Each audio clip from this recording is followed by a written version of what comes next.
look into how do we calculate the concentration of HCl solution. Concentration of HCl solution whilst we are given the pH. pH, konje ithini pH yethu? pH, it's minus log the concentration of H plus aqueous. The concentration of H plus aqueous. So, sinikezwe pH. Now, mesinikezwe pH is 1,2. Kodwa ke let's assign the concentration of H plus aqueous. Subject of the formula, we have H plus aqueous is equals to 10 to the power minus pH. 10 to the power minus pH. Now be careful. Njengoba ngicalculator la, ngisacalculator i-concentration ka-H plus. Angayitholi i-concentration ka-HCl solution. Ngisafuna i-concentration ka-H plus. Each time unikezwe the pH, don't forget usangayithola i-concentration ka-H plus. Each time mhlawumbe unikezwe the POH, then don't forget usangayithola i-concentration ka-OH minus. Now the pH. So concentration of H plus aqueous is equals to 10 to the power minus 1,2. So see check lapana kwi calculator 10 to the power minus 1,2. So to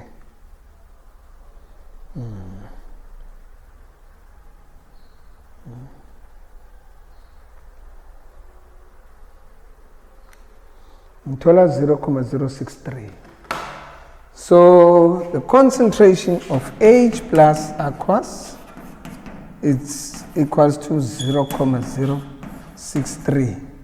Athi my units a concentration, it's mole per decimeter cubed.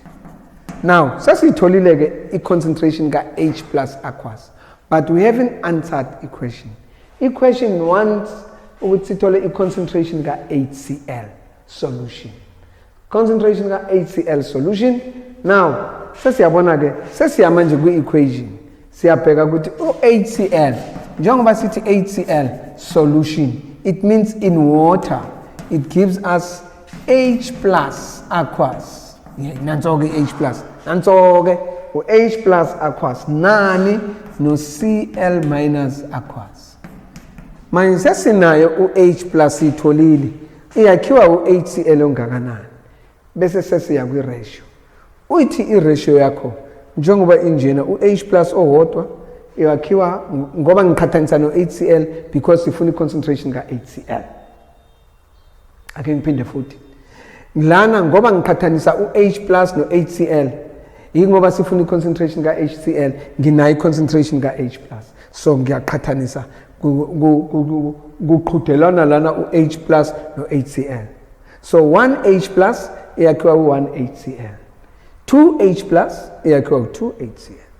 0.063 H plus nayo izokhiwa 0.063 HCl. Ngamanye amazwi, in other words, the concentration of H plus aqueous from the equation is the same as the concentration of HCl, which means the concentration of HCl nayo ngakanani na 0.063 mole per cubic decimeter. So imnandi lena, imnandi uma injalo uyibuka ngale ndlela ebhalwe ngayo. Now ake sinyuseke kancane izinga sithi uqinisa kancane amaduma. What if kuthiwa but calculate the concentration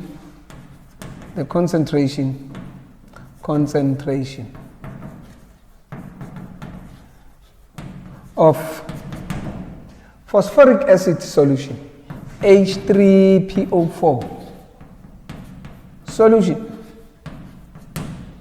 if its pH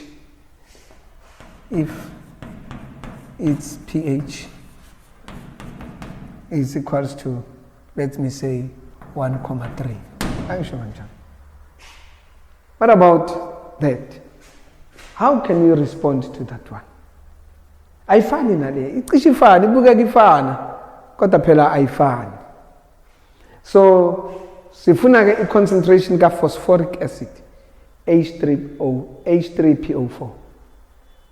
Now sinikezwe i-pH. Ake sithole i-concentration ka H+. Siqala sinikezwe i-pH. pH is minus log concentration of H+ aqueous. Minus log the concentration of H+ aqueous. Then what is concentration of H+ aqueous? Concentration of H+, 10 to the power minus pH. Sesibonile ke kade sisusa ngapha siletha ngapha. Now what is that? Concentration of H+ aqueous is equal to 10 to the power minus. What is pH? It's 1,3. Let's get 10 to the power minus 1,3. Sizothini na? Sithi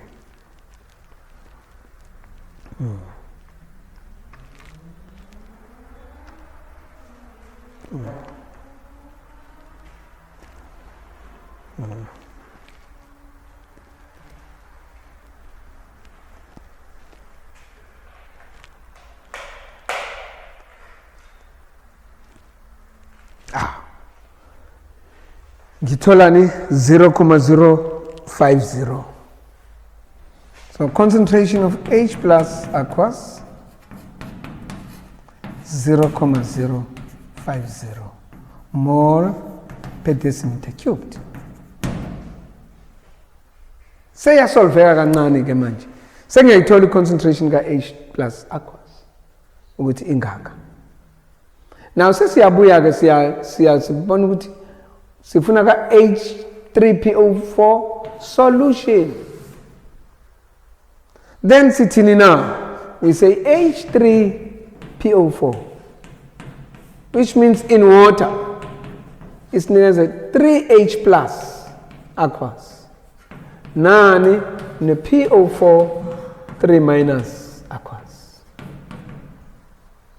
3H+ aqueous and PO4 3- aqueous. Okay. From the reaction, sesiyabona ukuthi H3PO4 phosphoric acid isinikeza abo H+ abathathu. I-produce ibone la. Produce abathathu. Manje ngoba siyabaza abo H+ ngoba bangaka, i-concentration yakho ingaka. Asibuyele emva ke. Kusho ukuthi maybe u3 basuke kuneyodwa. Uma bewu6 kusuke ku2. Uma bewu9 basuke bewu3. How? Hayi manje umaseko uyithola kanjani lento? Uma bewu3 wenze njani kulo 3 ukuthola la? Kulo 3 udivide ngo3 uthola le yala. 3 divided by 3 it's 1. Okay. Uma bewu6 ngoba phela sesitholile ukuthi iformula udivide ngo3 mawusuka la uzala. Oh, 6 divided by 2 by 3 it's 2. And pinde futhi 6 divided by 3 is 2. 9 3 27 9 7,5 1,5 njalo njalo. In fact 7,5 u2,5. Now ngamanye amazwi sesingayenza equation siyixoxa sithi ku H+ aqueous concentration yakho si divide ngo3 ukuthola i-concentration ka H3PO4. Oh bakwethu, hawu noma sengiyibhala nje isiZulu nje u-H+ aqueous si divide ngo3 ukuthola i-concentration ka H3PO4. Ethini i-concentration ka H+ aqueous esiyaziyo na? 0,050. Divide that by 3 uthola i-concentration ka phosphoric acid. Asibone 0,050 divide by 3.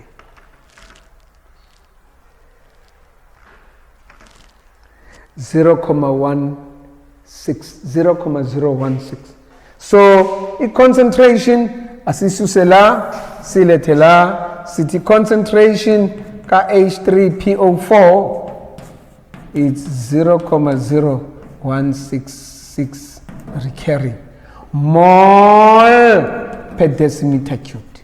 So this is how the whole thing is done. So yingendlela okumele silungise ngayo. What about the base? What if it's a base? Calculate the concentration of sodium hydroxide. Hey, but wait. Concentration of, let's say, potassium hydroxide, KOH. If its pH, it's 9,8. If its pH is 9,8, what is the concentration of KOH? Now, look at the question. This question, does it make sense to really understand Kuabagaja? Now, does it make sense? This is a base.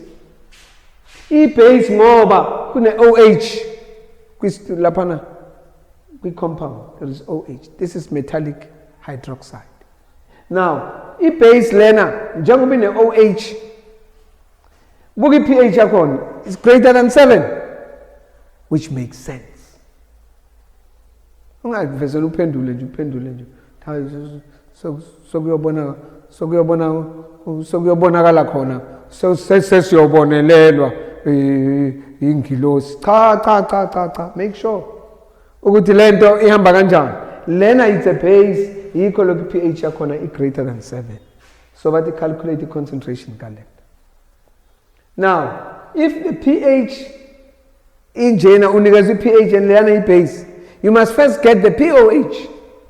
Say pH plus POH. Why POH? Ngoba kune OH lapha.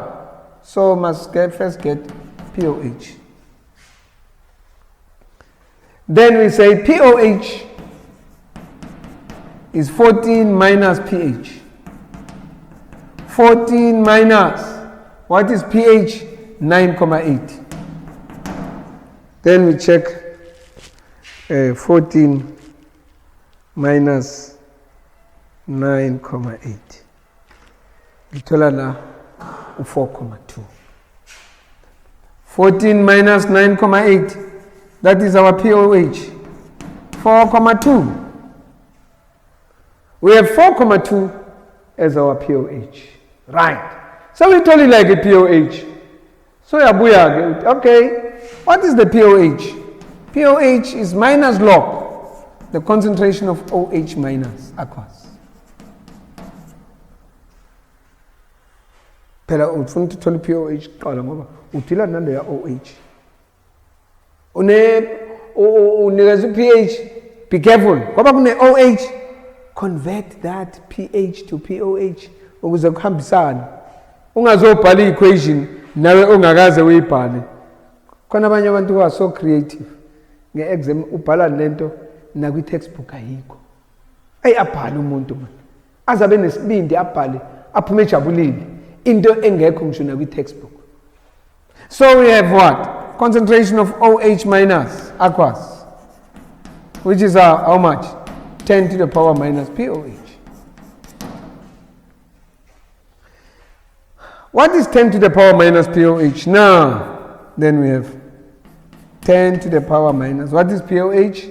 It's 4,2. Careful. Concentration of OH minus. Ngiyoyibheka ke kwi-calculator ngiyochecka ukuthi ngithathani ngithola kanjani. Ngiyochecka. Mhlambe kungakuhle nje ngizoshaya nje inamba le ngikhombise ukuthi kwi-calculator ishawa kanjani. Uzongizumela la. Khombise kwi-calculator ukuthi kushawa kanjani. Nansi i-log. Kodwa manje ngalena it's an anti-log. Uzothi shift, pressa ku shift. Bese upressa lapho ku log. Pressa ku shift, pressa ku pressa ku lock. Bese kuphuma 10 to the power x bese ithi lapho ithi faka phela. So uyafaka ni minus, uyafaka minus. Ngifaka minus what? 4,2. Sengifakile minus 4,2 sengithi equals to. Ngoba manje seku 10 to the power yini le minus 4,2. Phela funa ukuthi ngisho ngoba nase primary bekuthiwa plus now ngele x loyo 4,2, which is how much? It equals to, ngithola leya number leyana 0,0. Manje number ende kakhulu sengayibhala in scientific notation. Ake ngiyibhale kuqala ngithi ithini na concentration of OH minus aqueous, ithini na? It's 0,000 or 0.4 no 630. Okay, ayinhle yayinhle kuqala singena ama calculator, manje asiyenze manje beyinhle sibhala scientific notation -1 -2 -3 -4 -5. This is 6,3 times 10 to the power -5 mole per decimeter cubed, mole per decimeter cubed. Now sengitholile ke i-concentration ka-OH minus. I-question ifunani? The concentration of KOH solution. Ngiyaxolisa ukubhala laphana kodwa ke sekuyi-solution ke ibhalwe kanjalo ke KOH solution. Ithini ke i-KOH solution? Sesibhala i-equation ngoba manje sifuna i-concentration yayo. Ukuthi i-KOH solution in water iyakhani na K plus aqueous nani no OH minus aqueous. K plus aqueous no OH minus aqueous. So sikhuluma nge-KOH sine OH minus. So we use these two as our point of reference where sizocomparisha khona. U1 OH wakhiwa u1 ka KOH. U2 u2. U6 hey imnandi lelo. Kanti u6,3 times 10 to the power -5. 6,3 times 10 to the power -5. Nayo nalena kuzoba yini na 6,3 times 10 to the power -5. So okusitshela ukuthi i-concentration ka KOH ilingana ne-concentration ka OH minus, which is concentration ka KOH. It's equals to 6,3 times 10 to the power -5 mole per cubic decimeter. So we have that 6,3 times 10 to the power -5 mole per cubic decimeter. Meyisebenza ngale. Ake sithathe le base eveseni ikhiphe OH minus. Leni ikhiphe yodwa. Ake sithathe le base ebakhipha bobabili. Siyishintshe le ndaba. Ngoba ngiyenzela njalo ukuthi uma uyibuka le channel lena esikuyona, hey ubone ukuthi kuningi okutholayo okunomsoco. Ngifaka umsoco manje. Kumnandi kunjalo. Ngifaka umsoco manje ngifaka sengifaka ukhari. Wena uyayikhethela ukhari wamazamba wenkukhu noma owebeef. Mina ngiyokufakela konke. Sengiyokufakela ke owebeef manje. Concentration of what? Calcium hydroxide.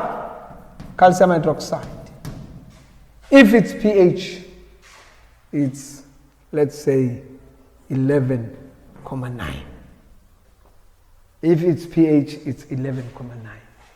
We are given manje E base ekhiqiza OH minus ababili. Iyavela manje indaba bakwethu.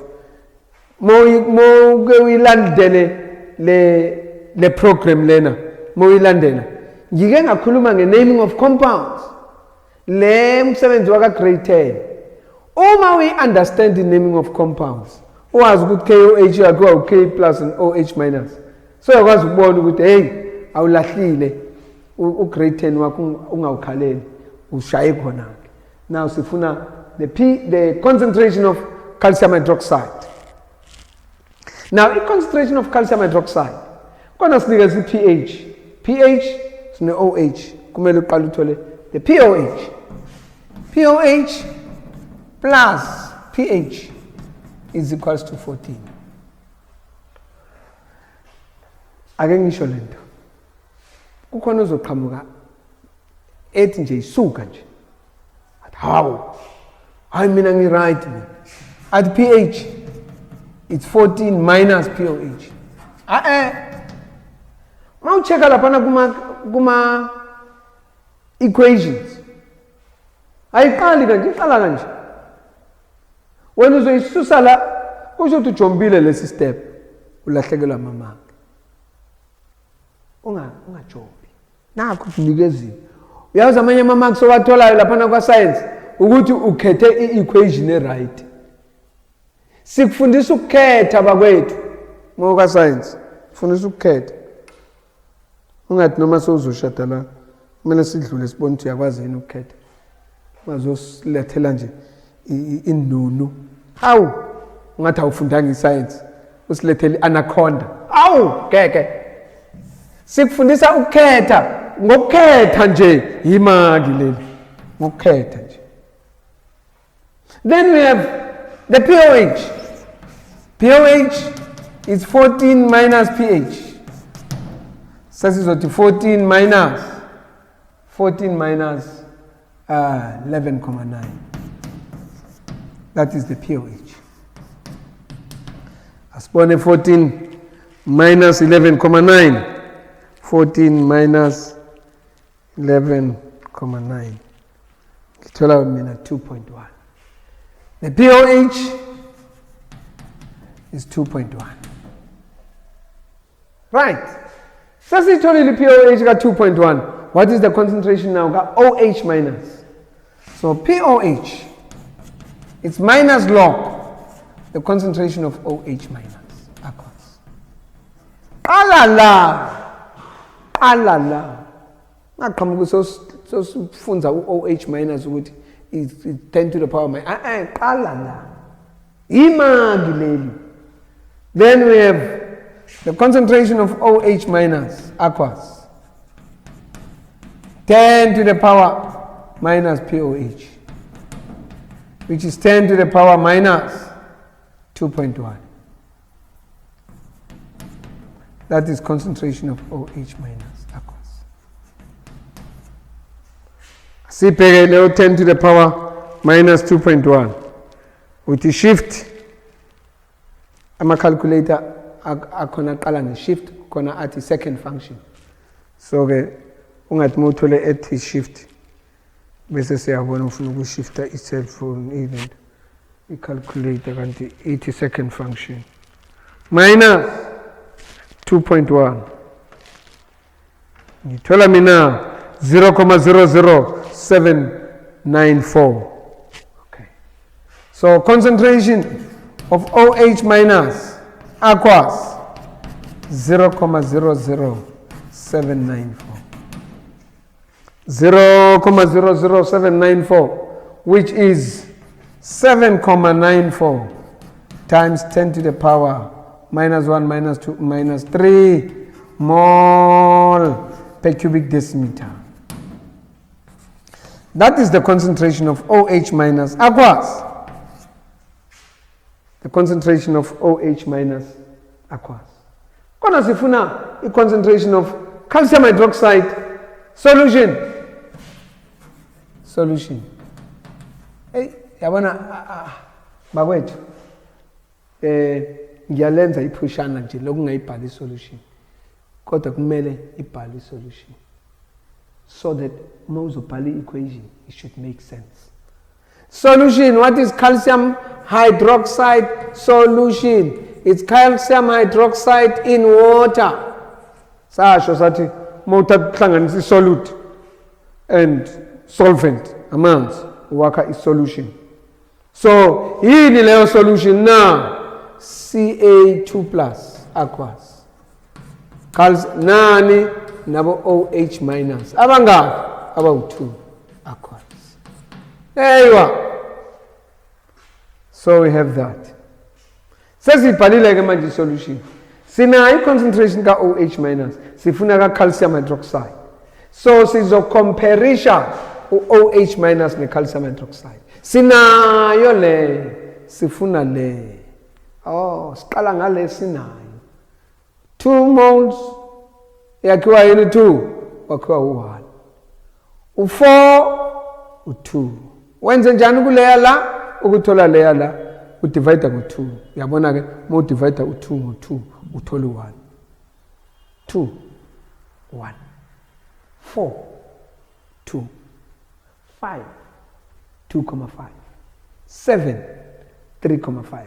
Yazi ukuthi njengoba ngiyibala nje wena ubhekile nje awusazi kahle mengibiza nalawo manamba ayi odd so kunyakaza obhozo ubala nangobhozo laphana kanti 3 1.5 bese sithini na uwenzani kule ka OH minus uwenzani kwi concentration ka OH minus uwenzani na udivide ngo2 ukuthola ni na I concentration ka calcium hydroxide. Ukuthola I concentration ka calcium hydroxide udivide ngo2 I concentration ka OH minus. Right, senze njani manje bese sithi sizothini ithi concentration ka OH minus it's 7.94 times 10 to the power minus 3 divided by 2 is equals to concentration ka calcium hydroxide. Ake shaye 7.94 times 10 to the power 3 divided by 2. Ithola ni na 7.94 oyibo kenzani manje? Yeah. 7 divide by 4 divide by 2. Oh, sorry. Divide by 2, I got 0.0397.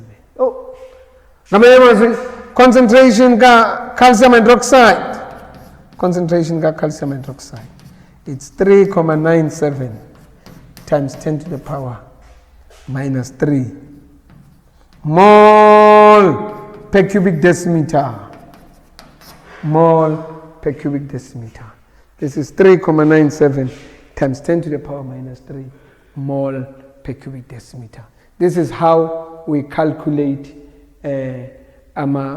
this is how we apply it guma reactions ethu guma pH scale. This is how we calculate it.